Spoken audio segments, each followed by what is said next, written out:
ఎఫెసులో అపొల్లో అనే వ్యక్తి పౌలుకు తటస్థపడ్డాడు.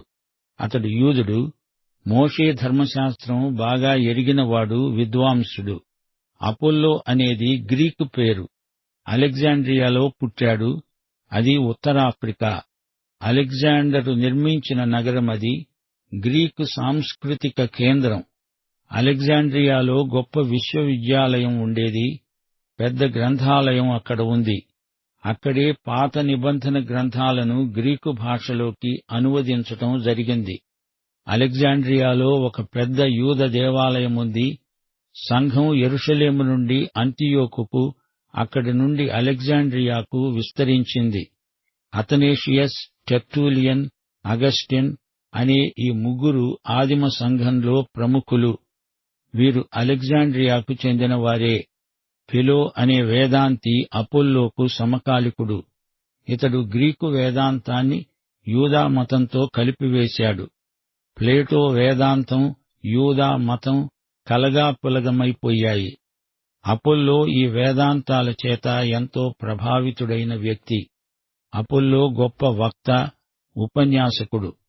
పాత నిబంధన లేఖనములలో ప్రవీణుడు. ఇతడు ప్రభువు మార్గము విషయమై ఉపదేశము పొందాడు. ఇతడు ఆత్మయందు తీవ్రత గలవాడు. పరిశుద్ధాత్మ కాదు, దేవుని విషయములో ఆసక్తి గలవాడు అని అర్థం. అపొల్లో గొప్ప వేదాంతి, విద్వాంసుడు, లేఖనాలను అధ్యయనం చేసినవాడు. తాను నేర్చుకున్నది నేర్పాడు. అతనికి యోహాను బాప్తిస్మం మాత్రమే తెలుసు. అతడు యేసు ప్రభువును వ్యక్తిగతంగా ఎరగడు. యేసును గురించి మాత్రం విన్నాడు.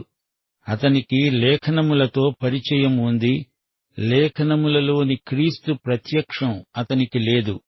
అపొల్లో సమాజ మందిరంలో ధైర్యంగా ప్రసంగించాడు.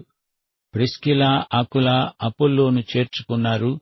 అతనికి దేవుని మార్గము పూర్తిగా విపులంగా తెలియచేశారు. శ్రోతలు వింటున్నారా? ఎంత గొప్ప వక్త అయినా అపొల్లోకు దేవుని కృపాసువార్త ఏమిటో తెలియదు. అకులా, ప్రిస్కిల్లా అతనికి సంపూర్ణ సువార్త ప్రకటించారు. ప్రిస్కిల్ల అపొల్లోకు ఎంతో సహాయం చేసింది. లేఖనములలోని క్రీస్తును అతనికి చూపింది. అతనికి తెలియని విషయాలెన్నో చూపింది, నేర్పింది. ఆ తరువాత అపొల్లో అకయ్యకు వెళ్ళాడు. కృపచేత విశ్వసించిన వారికి అపొల్లో ఎంతో సహాయం చేశాడు. యూదుల వాదములను గట్టిగా బహిరంగంగా అపొల్లో ఖండించాడు. యేసే క్రీస్తు అని లేఖనముల ద్వారా దృష్టాంతపరిచాడు. సోదరీ సోదరులారా, వింటున్నారా? కొరింతు లాంటి పాప నగరంలో క్రీస్తు సువార్త అద్భుతంగా పనిచేసింది. పౌలు ఒక రబ్బీ, బోధకుడు అయినా అతనికి ఒక చేతి పని తెలుసు. డేరాలు కుట్టగలడు. పనిలో గౌరవమున్నది. బోధకుడు మరే పని చేయకూడదని కాదు. ఇతరుల మీద ఆధారపడకుండా ఈ పని వారికి అక్కరకు వస్తుందని రబ్బీల నమ్మకం. పౌలు డేరాలు కుట్టేవాడు. 1 తెస్సలోని పత్రిక 2:9 సహోదరులారా, మా కష్టము ప్రయాసము మీకు జ్ఞాపకమున్నది కదా. మేము మీలో ఎవనికైనా భారముగా ఉండకూడదని రాత్రింబగళ్ళు కష్టం చేసి జీవనము చేస్తూ మీకు దేవుని సువార్తను ప్రకటించాము. కొరింతులో సువార్త సేవలో గొప్ప సవాలును పౌలు ఎదుర్కోవలసి వచ్చింది. పౌలు ధైర్యాన్ని, బలాన్ని పుంజుకున్నాడు.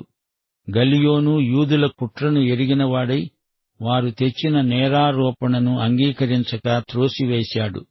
పౌలులో గాని అతని అనుచరులలో కాని ఎట్టి దోషమూ తనకు కనపడలేదని గల్లియోను తీర్పు చెప్పాడు. యూదుల పద్ధతి చొప్పున పౌలు కెంక్రియలో వెండ్రుకలు కత్తిరించుకొని దేవునికి కృతజ్ఞతలు వ్యక్తం చేశాడు. అపొస్తల కార్యములు 18 పౌలు యొక్క 3వ సౌవార్తిక యాత్ర మొదలైంది. క్రైస్తవం అంటే ప్రభువు యొక్క మార్గము అని 25 పేర్కొనబడింది. అపొల్లో, అకులా, ప్రిస్కిల్ల పరిచయంలో గొప్ప పాఠం నేర్చుకున్నాడు. చరిత్రలోని యేసును మాత్రమే ఎరిగి ఉన్న అపొల్లో అనుభవములోని క్రీస్తును ఎరిగినవాడై గొప్ప అనుభూతి చెందాడు. ఇప్పుడు అతని బోధలోకి ఒక కొత్త ఆధ్యాత్మిక పరిమాణం చేర్చబడింది. అపొల్లో అకుల ప్రిస్కిల్ల దంపతులతో పరిచయం వల్ల, సహవాసం వల్ల ఎంతో మేలు పొందాడు. అలాగే వివిధ శాఖలలోని క్రైస్తవులు పరస్పర సహవాసం వల్ల ఎంతో ప్రయోజనం పొందగలుగుతారు. పౌలు కొరింథులో ఉండగా వాక్యము ప్రకటించడానికి, బోధించటానికి ఎంతో ఆతురత గలవాడై, వారు ఎదురాడి దూషిస్తే తన వస్త్రాలు దులిపేసుకొని, నేను నిర్దోషిని, మీ నాశనానికి మీరే బాధ్యులు అన్నాడు. సువార్త ప్రకటించటంలో మన నిజాయితీ ముఖ్యం. ఫలితాలకు బాధ్యత విన్నవారిదే. క్రిస్పు తన ఇంటివారందరితో ప్రభువును అంగీకరించాడు. కుటుంబాలుగా ప్రభువు వద్దకు రావాలి. కుటుంబాలనుగా దేవుడు మనల్ని చూస్తున్నాడు. నీవు నీ ఇంటివారు రక్షించబడ్డారా అనేది ముఖ్య ప్రశ్న. 9వ వచనంలో దేవుని ఆజ్ఞ దర్శనం.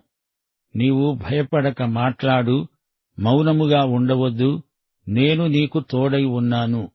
ఇదే ఆజ్ఞ నీకు, నాకు, మనందరికీ వర్తిస్తుంది. పాఠం సమాప్తం. ప్రభు అయిన యేసుక్రీస్తు వారి కృప, తండ్రి అయిన దేవుని ప్రేమ, పరిశుద్ధాత్మ ఆదరణ, సహవాసము మనకందరికీ సదాకాలము తోడై ఉండునుగాక. ఆమేన్.